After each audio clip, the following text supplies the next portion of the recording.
बिहार में पढ़े लिखे प्रबुद्ध समझदार लोगों का ये भ्रम हो गया है आपको कि हम तो किसी तरह यहाँ बचे हुए धंधा पानी चला रहे हैं, डॉक्टरी चल रहा है, बाल बच्चा बाहर पढ़ लेगा, यहाँ जो होता है होने दो बिहार में। मेरे भाई ये सब बर्बाद हो जाएगा। हम गांव में देखते हैं बहुत प्रसिद्ध लोग, बड़े लोग, बड़ा बड़ा घर बनाया है, खंडहर हो गया, सब बाल बच्चा चला गया। अगर आप ये सोच रहे हैं कि हम तो इससे बढ़िया है, सहरसा में घर और बन गया है, धंधा बिजनेस चल रहा है, बेटा बेटी बाहर सेटल हो गया, कभी कभी साल में आप जाके घूम के आते हैं, मेरे भाई आपका भी जड़ खत्म हो जाएगा। पलायन का दंश सबको डसेगा।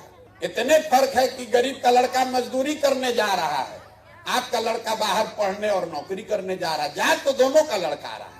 कोई ऐसा परिवार हमको नहीं मिलता है जहाँ माँ बाबूजी, बाल बच्चा, बेटा तीनों पीढ़ी एक साथ रह रहा है। अगर आप नहीं जगिएगा, अगर आप अपने आने वाले पीढ़ी के लिए कुछ नहीं कीजिएगा, तो आपके बाद आपका नाम लेने वाला भी यहाँ कोई नहीं बचेगा।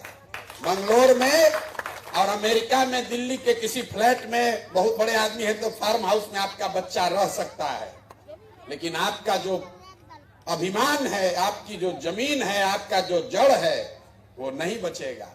जब जहाज डूबेगा तो उसमें बैठा हुआ हर आदमी डूबेगा, आपका केबिन नहीं बच सकता है। तो मैं आपको यही अनुरोध करूंगा, आपके हक में आप पैसा कमा रहे हैं, घर बना रहे हैं, बिजनेस फैला रहे हैं, कीजिए, लेकिन आपका अगर जड़ बचाना है, थोड़ा सा, जरूरी नहीं कि हर आदमी राजनीति में आ जाए, लेकिन राजनीतिक तौर पर थोड़ा सजग होइए। आंख बंद करके किसी का झंडा मत ढोइए। आंख बंद करके ड्राइंग रूम में बैठ के ये मत कहना शुरू कीजिए कि बिहार का तो कुछ नहीं हो सकता है। एक अच्छा आदमी हारता है तो हजारों अच्छे लोगों की ताकत, उसका विश्वास हिल जाता है कि भैया राजनीति हमारे लिए नहीं है। इसलिए कोई अच्छा आदमी खड़ा होता है तो आपकी इतनी जिम्मेवारी है, उसको एक ही वोट आपका है, कम से कम उस एक आदमी को तो वोट दीजिए। आप कह रहे कि जीत नहीं रहा, अरे भाई जीते हारे तुम अपना एगो वोट तो उसको दो, इतनी जिम्मेवारी तो आप अदा कर सकते हैं। लेकिन आप भी सोच रहे कौन सरकार बनाएगा, हमारा वोट कहीं बर्बाद ना हो जाए। अगर हर आदमी यही सोचेगा कि कौन सरकार बनाएगा, तो जितना लुटेरा लंपट है वही सरकार बना रहा है, उसी को आप वोट दीजिएगा।